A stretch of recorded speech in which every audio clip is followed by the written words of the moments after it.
mõtled selle peale, siis kui sa Raido 6 numbrist lahutaksid Rando 6 numbri, siis 11 miinus 5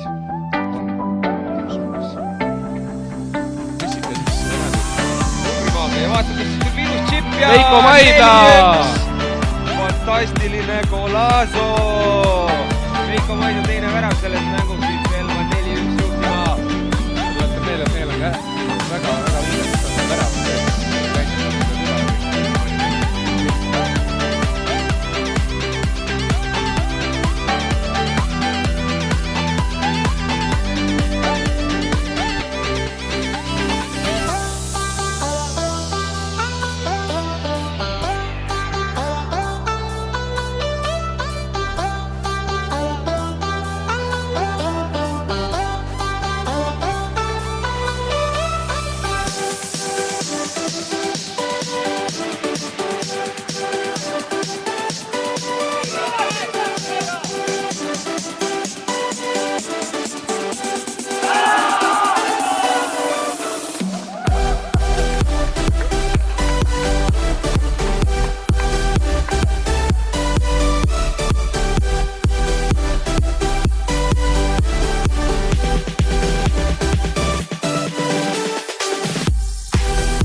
Давайте,